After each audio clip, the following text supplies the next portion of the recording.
आज के हमारे इस वीडियो का topic effect of over voltage and under voltage on electrical appliance. मतलब कि हमारे इलेक्ट्रिकल के जो उपकरण होते हैं उनके ऊपर अगर हम वोल्टेज ज्यादा दें या फिर वोल्टेज कम दें तो इससे उन पर क्या फर्क पड़ता है। दोस्तों आज का यह वीडियो इलेक्ट्रिकल के इंटरव्यू के पॉइंट ऑफ व्यू से भी काफी ज्यादा इंपॉर्टेंट है, तो बिना ज्यादा देरी करे वीडियो को स्टार्ट कर लेते हैं। दोस्तों वीडियो के स्टार्टिंग में ही सबसे पहले अगर मैं आपको इस सवाल को थोड़ा और सही से समझाऊं कि आखिर इंटरव्यूअर आपसे क्या पूछ सकता है, तो वह आपको इस सवाल को इस तरीके से पूछ सकता है कि मान लीजिए कि हमारे पास में एक मोटर है या फिर इसके अलावा कुछ भी लोड हो सकता है। अब यह जो लोड है यह लोड हमारे सिंगल फेज की सप्लाई पे चलता है जो कि हमें लगभग इसे 230 वोल्टेज देनी होती है। अब हम हमारे इस उपकरण को 230 वोल्टेज ना देकर हम इसे सिर्फ 150 वोल्टेज दे दे या फिर हम इसे 300 वोल्टेज दे दे, मतलब कि या तो हम वोल्टेज कम दे दे या फिर हम वोल्टेज काफी ज्यादा दे दे, तो अब आखिर ऐसा करने से हमारे इस उपकरण पर क्या फर्क पड़ेगा। दोस्तों जब भी इस प्रकार का क्वेश्चन किया जाता है तो हमसे इसी में दो चीजें पूछी जा सकती है। सबसे पहली चीज तो यह पूछी जाएगी कि आखिरकार हमारा जो उपकरण है इसकी वर्किंग पर क्या फर्क पड़ेगा, मतलब कि हमारी जो मोटर है इस मोटर में कुछ नुकसान होगा, इस मोटर की स्पीड में कुछ चेंजेस होगा, ये सब हमसे क्वेश्चन पूछा जाएगा। और सेकंड चीज हमसे यह भी पूछी जा सकती है कि हमारे जो इलेक्ट्रिसिटी बिल होता है इस बिल पर भी क्या फर्क पड़ेगा, मतलब कि बिल हमारा कहीं ज्यादा तो नहीं हो जाएगा या फिर क्या पता हमारा बिल कम हो जाए। तो इस तरीके से आपसे क्वेश्चन पूछेंगे। तो अभी हम इन दोनों ही सवालों को पूरी तरीके से क्लियर कर लेते हैं। तो सबसे पहले अगर हम वर्किंग के ऊपर बात करें कि हमारा कोई भी उपकरण है उस उपकरण की वर्किंग पे क्या फर्क पड़ेगा, तो यहाँ पर आप बोल सकते हो कि हम अगर हमारी मोटर को ओवर वोल्टेज देते हैं, ओवर वोल्टेज का मतलब अगर हम हमारी मोटर को ज्यादा वोल्टेज देते हैं जैसे कि 240 की जगह हम यहाँ पे 300 वोल्टेज देते हैं, तो इस केस में क्या होगा, हमारी जो मोटर है इस मोटर के अंदर हमारी जो वाइंडिंग है उस वाइंडिंग के ऊपर का जो इंसुलेशन होता है वो इंसुलेशन फेल हो जाएगा, मतलब कि इंसुलेशन खराब हो जाएगा। अभी दोस्तों यह तो मैंने आपको मोटर की वाइंडिंग की बात करी, लेकिन अगर हम मोटर की वाइंडिंग की बात ना करें, इसकी जगह किसी और उपकरण की बात करें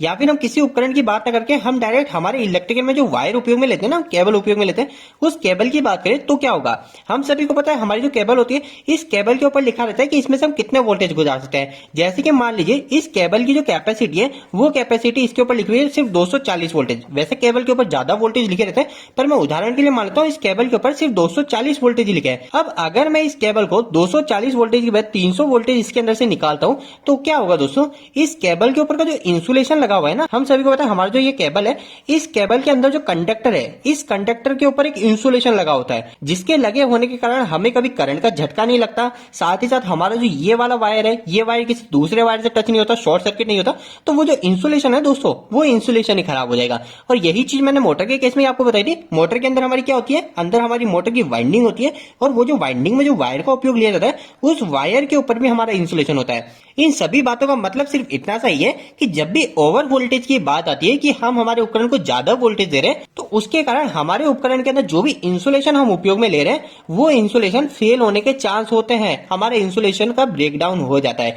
तो इस बात का आपको ध्यान रखना है। इसके बाद में दोस्तों हम सेकंड केस के अंदर बात करते हैं कि हमने अब ओवर वोल्टेज मोटर को नहीं दिए, हमने हमारे उपकरण को ज्यादा वोल्टेज नहीं दिया, अब हम हमारे उपकरण को अंडर वोल्टेज दे रहे हैं, मतलब कि 240 की जगह हम हमारे उपकरण को सिर्फ 150 वोल्टेज दे रहे हैं। अब इस कंडीशन में क्या होगा, और दोस्तों इस कंडीशन को अच्छे समझ लेने के बाद में हम नेक्स्ट बात करेंगे कि आखिरकार वोल्टेज ज्यादा या फिर कम होने से हमारे इलेक्ट्रिसिटी बिल पर क्या फर्क पड़ता है। तो दोस्तों जब भी हम किसी भी उपकरण को कम वोल्टेज के साथ जोड़ते हैं तो इसके कारण क्या होता है, इसके कारण हमारा जो उपकरण होता है उस उपकरण के अंदर हीटिंग बढ़ने लग जाती है। अब आप बोलेंगे हीटिंग क्यों बढ़ने लगी, हमारा उपकरण गर्म क्यों होने लग गया, तो इसका सिंपल सा जवाब इस उदाहरण से समझ लीजिए। मान लीजिए कि मेरी एक मोटर है, इस मोटर को मैं पहले केस में 240 वोल्टेज दे रहा हूं और मेरी जो मोटर है यह मोटर मेरी 10 एम्पियर करंट ले रही है, ठीक है, ये मोटर मेरी 10 एम्पियर करंट ले रही है। लेकिन अब मैं क्या करता हूं, इस मोटर को 240 वोल्टेज ना देके इसे मैं 150 वोल्टेज देता हूं या फिर इससे भी कम देता हूं। तो इस केस में क्या होगा, इस केस में मेरी जो मोटर का करंट जो होगा ना, जो मेरी मोटर करंट ले रही है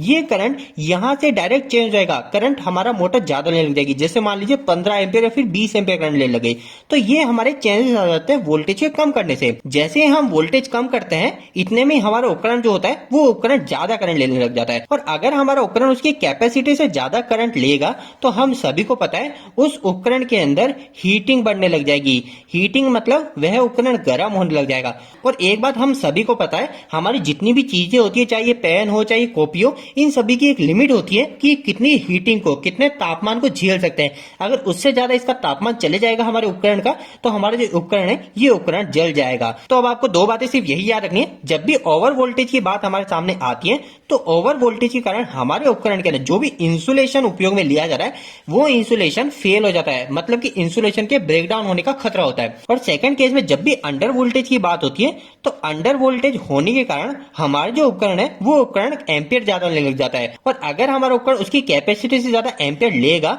तो उसके अंदर बिना मतलब की हीटिंग बढ़ेगी, और जब ये हीटिंग कुछ हद से ज्यादा बढ़ जाएगी तो हमारा जो उपकरण है वो उपकरण जल भी सकता है। तो मैंने पहला पॉइंट तो क्लियर कर लिया कि हमारे उपकरण में क्या प्रॉब्लम हो सकती है अंडर वोल्टेज और वोल्टेज के कारण। अब सेकंड केस में हम बात कर लेते हैं कि क्या हमारे इलेक्ट्रिसिटी बिल पर कोई फर्क पड़ता है या नहीं पड़ता। और दोस्तों यह सवाल काफी ज्यादा कंफ्यूज भी करता है, क्योंकि क्या होता है हमारे घरों के अंदर कई बार हमारे वोल्टेज कम आता है, जैसे कि हमारे घर में आने तो 220 वोल्टेज ही है लेकिन आ रहे होते 180 वोल्टेज, तो हम कंफ्यूज हो जाते हैं क्या हमारे 180 वोल्टेज आ रहे हैं तो हमारे क्या बिजली का बिल अब ज्यादा आएगा, या फिर कभी 220 की जगह हमारे 250 वोल्टेज आते हैं तो हम सोचते हैं कि अब हमारा बिजली का बिल ज्यादा आएगा। तो क्या ये सही है फिर गलत है? तो दोस्तों यहाँ पर आप पूरी तरीके से क्लियर हो जाइए कि कभी भी वोल्टेज के ज्यादा होने से या फिर वोल्टेज के कम होने से हमारे बिजली बिल पे कोई भी फर्क नहीं पड़ेगा। और मैं अगर आपको बताऊं कि बिजली बिल पे क्यों फर्क नहीं पड़ेगा, तो इसका सिंपल सा जवाब ऐसा ही है क्योंकि हम सभी को पता है जब भी हम वोल्टेज को बढ़ा देते हैं तो हमारे करंट की मात्रा कम हो जाती है,